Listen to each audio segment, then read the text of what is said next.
விஜயநகர பேரரசர் மன்னர் கிருஷ்ணதேவராயருக்கு தெனாலிராமன் மிகவும் பிரியமானவர். ஆனால் சில சமயங்களில் அவர் மன்னரின் கவனத்தை கவருவர். தெனாலிராமன் மன்னனிடம் உரையாடி கொண்டு இருக்கும் பொழுது சில சமயம் கருத்து வேறுபாடுகள் வரும். அப்போ என்ன பண்ணுவார், மன்னருக்கு கோபம் வரும். உடனே என்ன பண்ணுவார், அரசர் கோபத்தில் தெனாலிராமன் கீழ்ப்படியல, என் கூட உட்காந்து பேசும்போது நீ கீழ்ப்படியல அப்படின்னு சொல்லி அவருக்கு தண்டனை கொடுக்கணும்னு சொல்லி முடிவு பண்ணுவார். அப்படி ஒரு நாள் அவர் தண்டனை கொடுக்கறக்கு தெனாலிராமன் மேல கோவப்பட்டு ஒரு தண்டனை கொடுத்தார். தன் காவலர்களை அழைச்சு தெனாலிராமன் தலையை வெட்டுங்கள் அப்படின்னு சொல்லி தன் காவலர்களுக்கு கட்டளையிட்டார். அப்பொழுது 2 காவலர்கள் தெனாலிராமன் கையை பிடிச்சு அவரை கூட்டிட்டு ஆற்றங்கரைக்கு பக்கத்தில் அழைச்சிட்டு போய் அவருடைய தண்டனையை நிறைவேற்றுறதுக்கு கூட்டிட்டு போனாங்க. மரண தண்டனைக்கான நேரம் வந்தபோது தெனாலிராமனின் தலையை யார் வெட்டுவதுன்னு 2 காவலர்களுக்கு கடுமையான வாக்குவாதம் ஏற்பட்டது. அப்போ தெனாலிராமன் என்ன பண்ணாரு, உடனே 2 பேர்த்துக்கு நடுவில் நீங்கள் இருவரும் சேர்ந்து வேலை நிறுத்தம் செய்யணும் அப்படின்னு பரிந்துரைக்கிறார்கள். காவலர்கள் என்ன பண்ணாங்க, அதற்கு தெனாலிராமன் கூறியதை கேட்டு அதற்கு சம்மதித்து தெனாலிராமனை 3/4 அளவு தண்ணீரில் நிறுத்துகிறாங்க. ஆற்றங்கரை பக்கத்தில் தானே கூட்டிகிட்டு போய் அவருக்கு தண்டனை கொடுக்கணும்னு முடிவு பண்ணியிருந்தாங்க.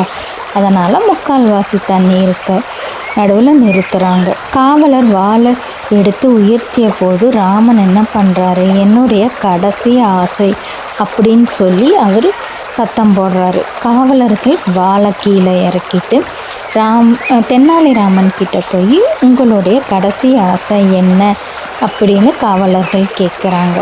ராமன் என்ன சொல்கிறாரு, பதில் சொல்கிறாரு, நான் மகாகாளியை கும்பிடணும், நான் மகாகாளின்னு சொல்லும்போது நீங்கள் என் தலையை வெட்டணும் அப்படின்னு சொல்கிறார். சரி அப்படின்னு சொல்லி அதுக்கு காவலர்கள் 2 பேரும் ஒத்துக்கிறாங்க. வாளை அவங்க வெட்டும்போது வெட்டுறக்கு தூக்கும்போது என்ன பண்ணார், தெனாலிராமன் ஜெய் மா காளி அப்படின்னு கத்தி மூச்சை இழுத்து பிடிச்சிக்கிட்டு தண்ணீருக்குள்ளார வேகமாக மூழ்கிட்டார். வாள்களை அவங்க தவற விட்டுட்டாங்க காவலர்கள். வெறுமனே ஒருவருக்கொருவர் மோதிக்கிட்டாங்க. வெட்டுறக்க முடியாமல் அவர் உள்ளே போனனால இருவரும் மோதிக்கிட்டாங்க. ஒரே ஒரு வேலை நிறுத்தம் தான் செய்ய வேணும்னு மன்னர் கட்டளையிட்டிருக்காரு. தெனாலிராமன் குறுக்கிட்டு காவலர்களுக்கு மீண்டும் வேலை நிறுத்தம்க்கு தயாராகும்படி சொல்கிறாரு.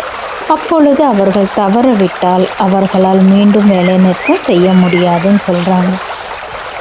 காவலர்கள் இப்படி இக்கட்டான சூழ்நிலையில் சிக்கி இருக்கும்போது அப்பொழுது அரண்மனையிலிருந்து தூதுவர்கள்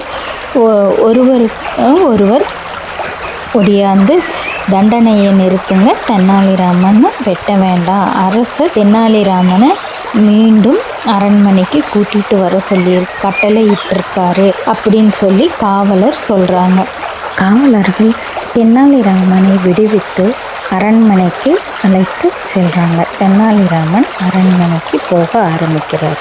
ராமன் அரண்மனைக்குள்ளர போகும்போது மன்னர் ஒடியாந்து என்ன பண்றாரு, தழுவி கொள்றாரு. கட்டி தழுவிக்கிட்டு ராமன் கிட்ட சொல்றாரு, என்ன மன்னிச்சிரு, நான் கோபம் அடைஞ்சனால தப்பான முடிவு எடுத்துட்டேன், என்ன மன்னிச்சிரு தெனாலிராமா அப்படின்னு மன்னர் தெனாலிராமன் கிட்ட மன்னிப்பு கேட்கிறாரு. இதிலிருந்து என்ன தெரிகிறது குழந்தைகளே, நம்ம கோபத்தில் எடுக்கும் முடிவு எப்பொழுதும் தப்பாகும். தெனாலிராமனுடைய புத்தி சாதுரியத்தால அவரு தனக்கு வந்த ஆபத்தை தள்ளி தள்ளி போட்டுக்கிட்டு இருந்தனால அவரோட உயிர் பிழைத்தது. அவரு புத்திசாலித்தனம் ஜெயிச்சது. புரிகிறதா குழந்தைகளே?